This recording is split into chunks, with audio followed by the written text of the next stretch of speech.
Gracias, Mayra. Bueno, en esta tarde, como siempre, ¿verdad? Me da mucho gusto estar aquí con ustedes. Y quiero preguntar a ver si pusieron atención a la lectura que hizo nuestra hermana Sonia. ¿Qué mandamientos vamos a ver hoy? A ver, hermanos, abran su micrófono. El 13 y el 14. Ah, muy bien. Gracias, Sonia. Tienes prohibido hablar tú porque tú hiciste la lectura. A ver, voy a compartir pantalla. Ya hasta lo perdí. Aquí está. A ver, hermanos, ¿qué mandamiento es el 7 y el 8? Tienen que ayudarme a participar porque yo solita no voy a poder, necesito de su ayuda. 7 y 8, Ajá. no cometerás adulterio y no hurtarás. Ah, muchas gracias. La hermana Sarita, como siempre, tiene 10 en todo. Bueno, vamos a continuar. Y efectivamente vamos a hablar del mandamiento no cometerás adulterio. Vamos a iniciar. Dice, ¿cuál es el principio bíblico para la familia? Y dice aquí, tener un matrimonio a prueba de aventuras amorosas. ¿Y cuántas veces, hermanos, nos encontramos en esta encrucijada? Donde no sabemos hacia dónde tenemos que dirigirnos. Yo no sé si alguno de ustedes ha tenido alguna situación difícil en su vida, algún problema, y usted quisiera que alguien llegara por la espalda, ¿verdad? Así como estamos viendo esta imagen, le tocara la espalda, su hombro y le dijera, ¿hacia dónde vas? Mira, yo te aconsejo que te vayas hacia este lado, por esto y por esto, porque si te vas para el otro lado, entonces puede haber estas consecuencias. Yo creo que todos alguna vez en la vida hemos experimentado, ¿verdad? Y quisiéramos con todo nuestro corazón que llegara alguien a echarnos la mano, a orientarnos. Y yo quiero decirles que la palabra de Dios, hermanos, es esa mano que todos anhelamos, que quisiéramos en ese momento difícil. La palabra de Dios es esa mano, hermanos, que nos toca el hombro y nos dice hacia dónde nos vamos a dirigir. Solo es cuestión de que nosotros la leamos y la pongamos en práctica. Y dice aquí, Dios nos ha dado la sexualidad como un regalo, una gran bendición para gozarse, para disfrutarse, pero solo dentro del matrimonio. Y yo quiero decirles, hermanos, que cuando leí este pequeño párrafo, me quedé pensando, ¿quién de la Biblia pudo haber disfrutado plenamente su sexualidad como pareja? Y se me vino a la mente Elizabeth y Zacarías. Y yo quiero que alguien de ustedes me ayude a leer la cita que está en Lucas capítulo 1, versículo número 6. ¿Quién me ayuda, hermanos?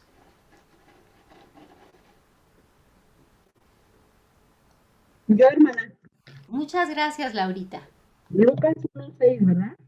Sí, Lucas 1, 6. Sí, bueno.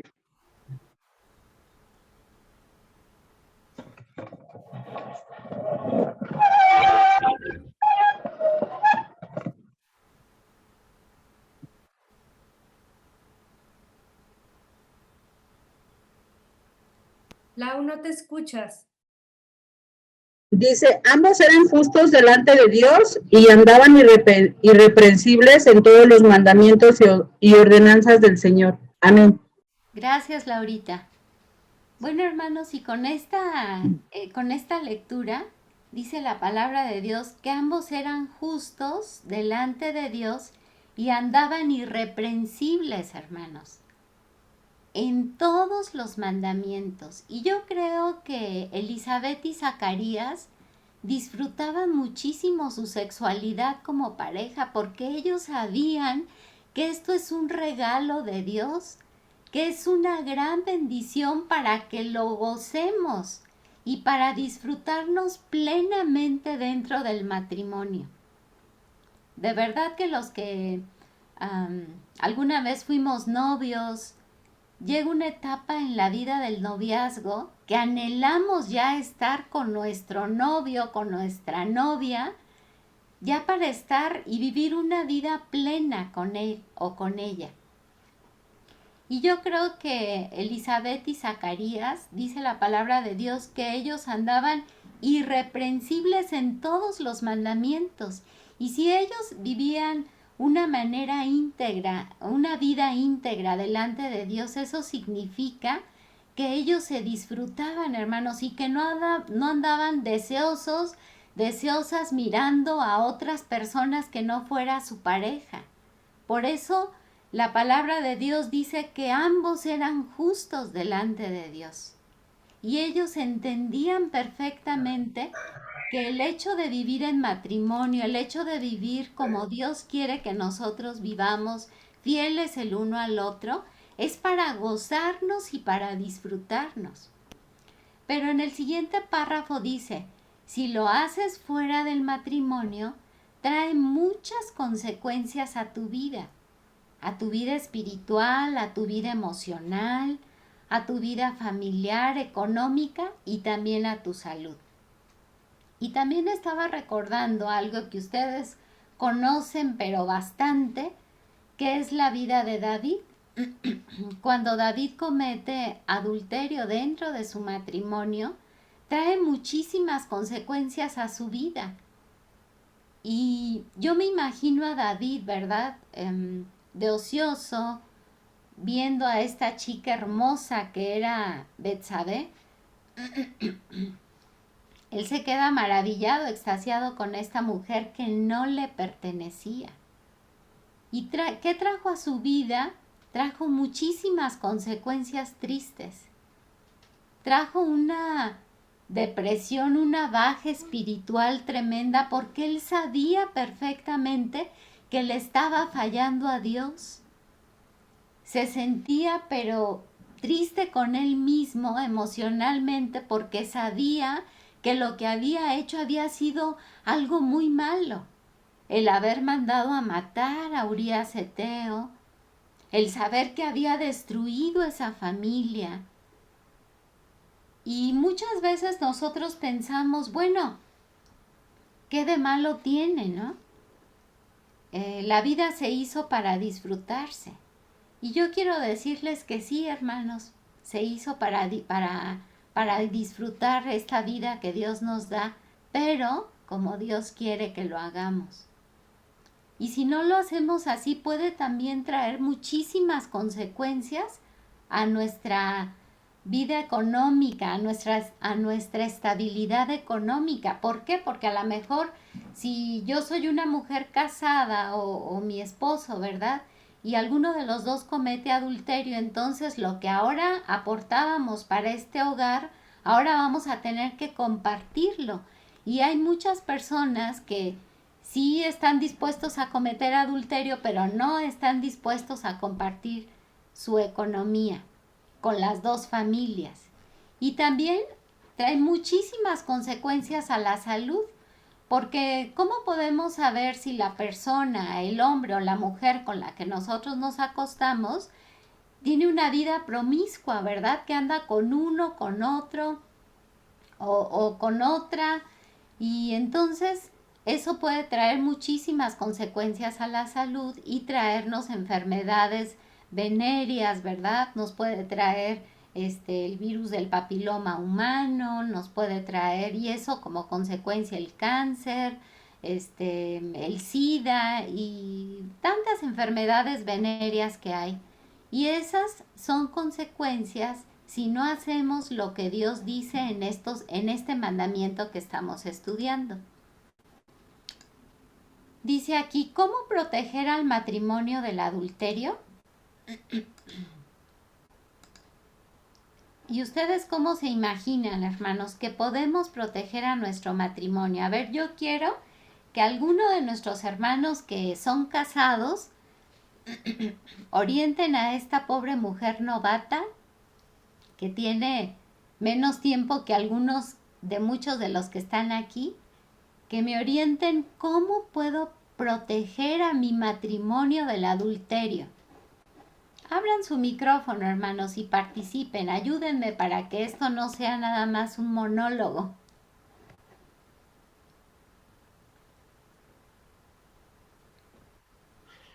Pasa vos, hermana Becky. A vos, Pasa vos a todos. a vos paz. Hermana, mire, a nosotros tenemos 3 años de novios y 22 años de casados, Anita y yo. Tenemos una niña de 22 años y un niño de 14. ¿Qué es lo que nos ha funcionado? La verdad es mucha comunicación, comunicación. Como todas las parejas, pues hemos tenido peleas, hemos tenido disgustos, hemos tenido, pues sí, la verdad es que por nuestros trabajos a veces hemos tenido, pues, ¿cómo se podría decir? A lo mejor la tentación de pues ver a otras personas, de ver en mi caso a otras mujeres y todo, pero siempre, siempre nosotros nos hemos enfocado en que Dios nos dé sabiduría, nos dé paz, nos dé fortaleza, que nos guíe, que nos ayude a resolver a lo mejor un tema que nos orilla a ver a otras personas, ¿no? En el matrimonio. Supongamos, yo me molesto con mi esposa, salgo al trabajo y una compañera del trabajo me da esa paz o esa escucha que a lo mejor en el momento en mi matrimonio no lo tuve, ¿no? Entonces, eso hace que yo empiece pues a lo mejor a ver a esta persona, pues, no como compañera de trabajo, sino como otra cosa. Entonces, ya más tranquilo y todo, yo regreso y platico con mi esposa. Y fíjate que me asesoró esta persona y la verdad es que yo vi que pues, sus intenciones no eran nada más de asesorarme, sino otra cosa. Entonces, ella es mi regreso a mi nido, a mi hogar, y mi esposa es la que me da consejos de cómo no hacer sentir mal a la otra persona y rechazarla y decirle que pues, estoy en un matrimonio, soy esposo de ella y todas estas cosas. Y en el momento nos ha resultado, a lo mejor somos un matrimonio, pues relativamente joven, ella tiene 41 años, yo tengo 42, pero es lo que a nosotros nos ha funcionado, hermanos, y es lo que puedo aportar. Hermano Ray, muchísimas gracias por su valiosa aportación. Y usted nos decía algo bien importante, ¿cómo proteger al matrimonio del adulterio? Decía usted que a través de la comunicación. Y yo le agradezco mucho, hermano. Valoro mucho su participación. ¿Nuestra hermana Mayra levantó la mano? Sí, Sí, es algo que solo tengo un que, cuadrito y no veo. Gracias, Mayra. algo que yo considero a lo mejor es complejo, pero creo que para proteger el matrimonio debemos de empezar por amarnos a nosotros mismos. Si nosotros nos valoramos, si nosotros nos damos un valor especial como ser humano, no nos vamos a contaminar con nada que nos afecte. Y creo que mucho del adulterio que puede haber en este mundo es porque estás buscando amor en todos menos en ti. Si tú tienes esa seguridad del amor de Dios en tu vida, si tú te amas, puedes dar ese amor a tu pareja, a tu esposo. Y si tu esposo también tiene ese amor dentro de él, no va a andar buscando en ningún otro lado algo que él posee. Y eso nos lo da Dios. Sí. Muchísimas gracias, Mayra. Qué bonito. Y eso me recuerda precisamente a la palabra de Dios donde dice que ames a tu prójimo como te amas a ti.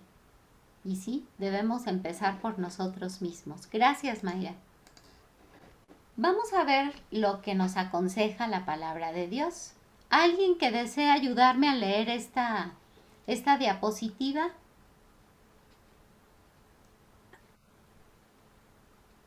La palabra de Dios dice, sino que cada uno es tentado cuando de su propia concupiscencia es atraído y seducido.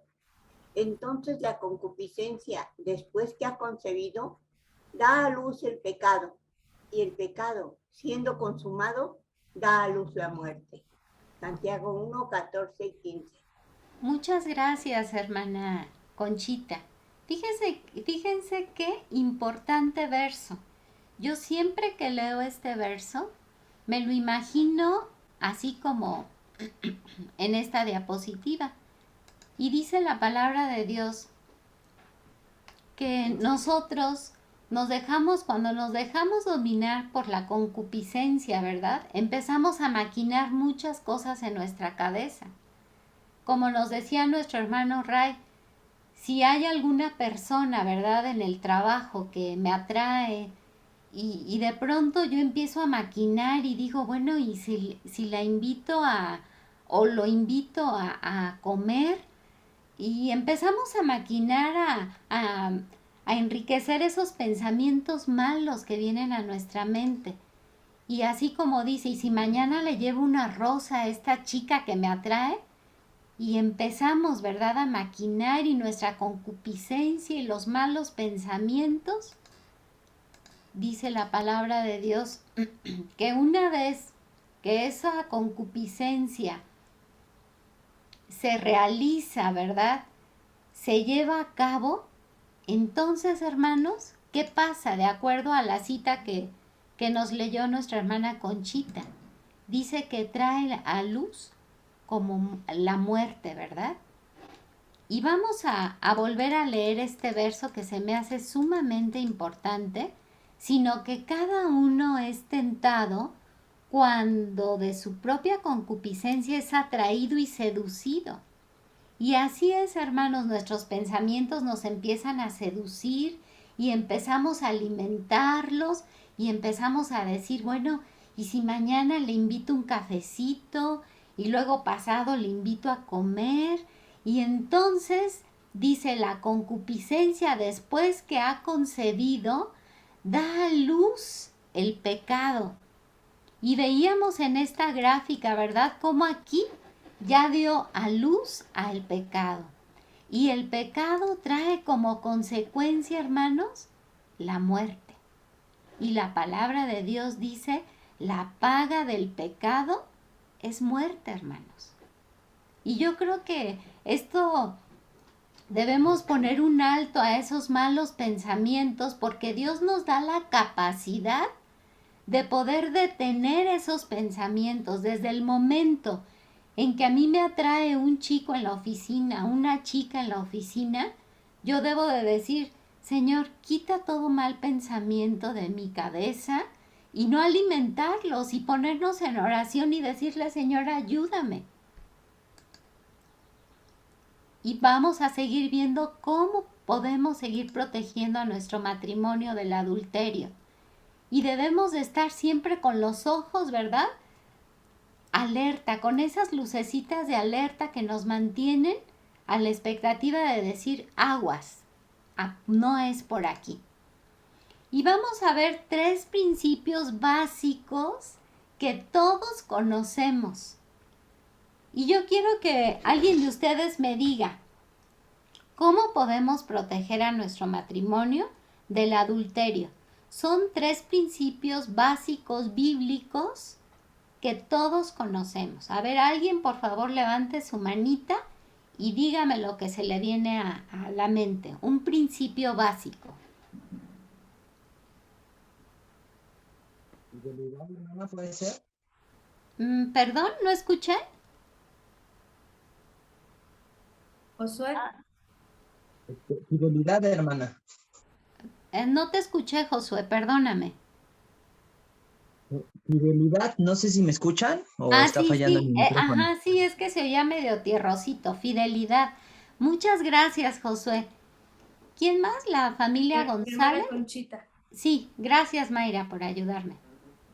Hermanas, el principio del matrimonio es el amor y debe continuar en todo el matrimonio. Muchas gracias, hermana Conchita. ¿Hay alguien más, Mayra? Sí, mi hermana Gaby dice la oración. Y mi hermana Lichita también quiere participar. Adelante, muchas gracias. Pues yo creo que Uno de los principios básicos es la comunicación. Sí, muchas gracias, hermana Lichita. Y bueno, ya ustedes enriquecieron todo esto, porque yo anoté solo 3, porque hay muchísimos, como ustedes mencionaron, la fidelidad, la comunicación, la oración y no recuerdo qué otro más me dijeron, pero yo anoté solo 3, muy básicos, pero que considero sumamente importantes. Y el primero, como nos decía nuestra hermana Gaby, yo anoté la oración. La oración es un principio, pero sumamente básico, porque si nosotros estamos en constante oración, el Señor nos va a ayudar, hermanos, y nosotros vamos a salir librados de toda esta tentación, porque es una tentación, hermanos. Otro de los principios que anoté aquí fue la lectura de la palabra de Dios, porque es a través de ella como podemos encontrar al Señor hablándonos, ¿verdad? Y Él a través de su palabra nos va a aconsejar, nos va a guiar, nos va a llevar de la mano y nos va a decir, hijo, por aquí no es. ¿Recuerdan esa lámina que les puse con esos 2 caminos y el Señor ahí sin saber hacia dónde ir?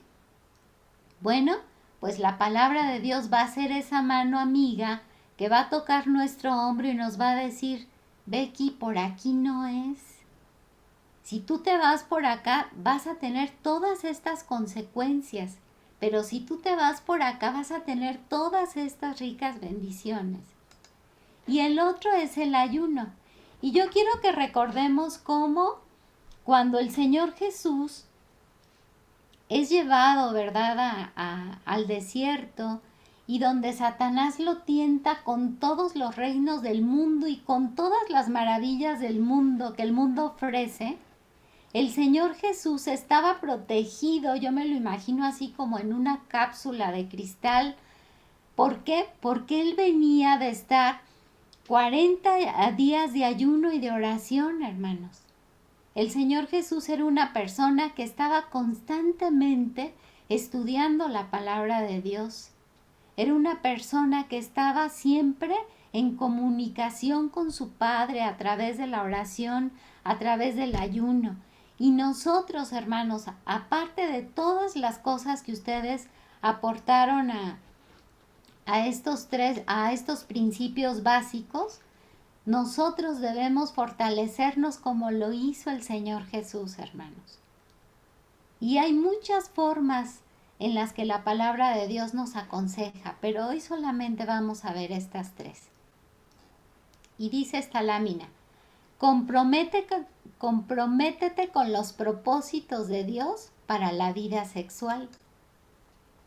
Y aquí podemos ver como novios cómo nos podemos comprometer. Y dice aquí, ¿cómo podrá el joven llevar una vida limpia? Viviendo de acuerdo con la palabra. Y si ustedes jóvenes que me están escuchando, ustedes tratan de vivir de acuerdo con la palabra de Dios, ustedes siempre van a tener una vida limpia, una vida íntegra delante de Dios para no caer en fornicación. Porque Dios lo que quiere es una vida íntegra como lo fue José. José, a pesar de que llegó la tentación, él dijo no, aunque la esposa de Potifar, me imagino que era una mujer hermosísima, él dijo no, porque él conocía a Dios y él lo que quería era mantener su vida íntegra delante de Dios. Como esposos, dice este verso en Proverbios 5, 18 y 19, sea bendito tu manantial y alégrate con la mujer de tu juventud. Como sierva amada y graciosa Gacela, sus caricias te satisfagan en todo tiempo y en su amor recréate siempre. Qué bonito verso, hermanos. Que realmente nosotros nos gocemos en las caricias de nuestro esposo, en las caricias de nuestra esposa, y que sus caricias nos satisfagan en todo tiempo, y que en su amor en el amor que le tengo a mi esposo y que él me tiene a mí, nos recreemos siempre, hermanos. Qué bonito, yo creo que este debe ser un estandarte, ¿verdad? De que siempre tenemos nosotros que vivir con estas palabras, que mi esposo debo estar satisfecha en todo tiempo en su amor y debo ser realmente feliz y él conmigo. Ahora vamos a ver las consecuencias del pecado. Y dice este verso de Proverbios 6:32 en la Nueva Versión Internacional, dice, pero el que comete adulterio, le faltan sesos. El que sí actúa, se destruye a sí mismo. Y como veíamos en alguna lámina anterior, como si nosotros nos dejamos guiar por la concupiscencia de nuestra carne, nos están faltando sesos, hermanos. Porque Dios nos da la capacidad de detener con todos esos malos pensamientos. Pero si nosotros los alimentamos, entonces, como veíamos, la paga del pecado es muerte. Y dice aquí, el que así actúa, se destruye a sí mismo.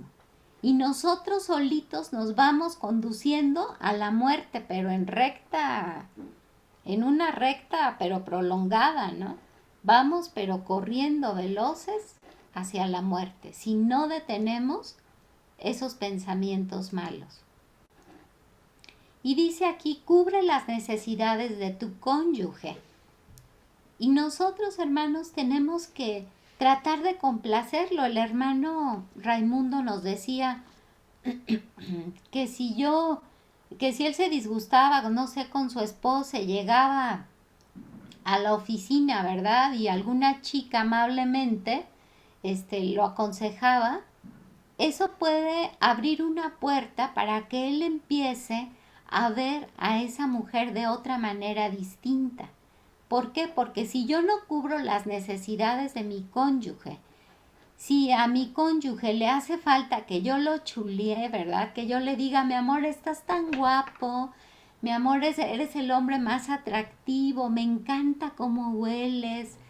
Y llega a la oficina y alguna chica bonita, ¿verdad? Bien arregladita, bien perfumadita, le dice, oiga, qué bien se ve usted, qué guapo, qué bien huele. O sea, siempre que pasa, ay, esa loción que usa me fascina. Entonces, eso hace que nosotros empecemos a ver con otros ojos a esa persona por la carencia que yo tengo en mi casa. Si yo como esposa no soy detallista, si yo como esposo no invito a salir a mi esposa, entonces, hermanos, empieza a haber una serie de carencias en mi hogar y eso va a hacer que se vaya destruyendo. Dice aquí 1 Corintios 7:3, dice, el hombre debe cumplir su deber conyugal con su esposa e igualmente la mujer con su esposo. Si sexualmente nosotros como pareja no estamos cubriendo la necesidad de mi esposa o de mi esposo, ¿qué va a pasar, hermanos? Que vamos a andar buscando, ¿verdad? Por esa necesidad que hay de vivir esa plenitud en la sexualidad. Entonces, eso va a traer muchas consecuencias a mi matrimonio. Por eso la palabra de Dios nos aconseja que debemos cumplir nuestro deber conyugal y no negarnos, porque cuántas veces la esposa tiene deseos y el esposo dice, ay, es que estoy muy cansado, o viceversa, o la esposa dice, es que me siento mal, me duele aquí, me duele allá, y todo el tiempo nos estamos negando a tener una relación sexual plena y bonita, ¿verdad? Y disfrutarla. Entonces eso nos va a llevar a cometer adulterio, hermanos. Y para terminar con este mandamiento, vamos a ver algunos tips rapidísimos. Y dice aquí, todas las mañanas al despertarse, abrácele, hermanos, abrace a su esposo y dígale, mi amor, cuánto te amo, de verdad que te amo tanto, béselo, oren juntos por lo menos una vez al día, Estudien juntos la palabra de Dios, sean divertidos, porque muchas veces yo veo a algunas parejas que van en el carro, el hombre acá bien concentrado manejando, metido en sus pensamientos, la mujer viendo a la ventana,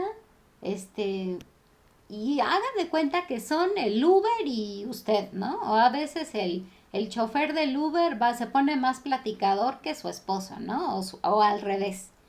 Entonces, sean divertidos, hermanos. Platiquen, diviértanse, cuéntense un chiste, no sé, hagan de ese momento un momento agradable. Salgan de paseo como novios y que ese paseo sea una hermosa aventura, que después estén recordando y se rían juntos. Sea detallista, motívense el uno al otro. Mi amor, eres el mejor, mi amor, eres la mujer más hermosa, más inteligente. El chiste es que todo el tiempo, hermanos, nos estemos motivando, nos estemos amando y demostrando ese gran amor que nos tenemos el uno por el otro. Estos son algunos tips, pero yo sé que ustedes tienen muchísimas cosas que aportar para este mandamiento de no cometerás adulterio, pero ya después lo veremos con más tiempo. Y el siguiente mandamiento que vamos a estudiar en esta tarde es no robarás. Y dice aquí, vive honradamente y con integridad, hermanos. La acción de robar no se reduce exclusivamente a los ámbitos económicos o de bienes materiales. Y esto nos queda clarísimo a todos, hermanos. No nada más es en lo económico. Con los bienes materiales hay muchas formas de robar. Y dice aquí, ¿cómo podemos robar? Y vamos a ver aquí, dice, una de las formas en la que nosotros podemos robar es engañando a nuestros clientes. Y se me ocurre ahorita que si yo vendo algún producto, yo mando a pedir de China este celular y digo, voy a pedir este celular porque está súper barato. Pero a mi cliente, yo sé que un producto de China, no siempre, ¿verdad? Pero a veces sí, no son de buena calidad. Y yo sé que está muy frágil, que está muy endeble, que no tiene todo lo que me prometieron cuando yo compré de China este celular, pero yo tengo a mis clientes. Y yo como vendedor le voy a decir, oye, es que este celular es buenísimo. Mira, tiene todas estas aplicaciones, es de muy buen material, te va a servir para esto, para lo otro. Y les empiezo a decir porque yo soy una excelente vendedora y mi cliente cae. ¿Y qué pasa? Me compra el celular y yo sé, hermanos, que ese celular es de muy mala calidad. Y esa es una manera de robar, hermanos. Otra manera de robar es dando mal el cambio. ¿Cuántas veces hemos ido, no sé, al súper, hemos ido a la tiendita de la esquina y nos han dado mal el cambio? Si la persona que lo hizo sabiendo que le estaba dando mal el cambio, está robando. Otra de las formas es fallando en los préstamos. Si alguien nos hace el favor de prestarnos algo y yo no cumplo, yo me comprometo y le digo, ¿sabes qué? Te voy a pagar en tal tiempo esto y yo no cumplo, entonces, hermanos, es otra manera de robar, porque yo no estoy cumpliendo y estoy fallando a mi compromiso de pagar, defraudando al gobierno con mis impuestos.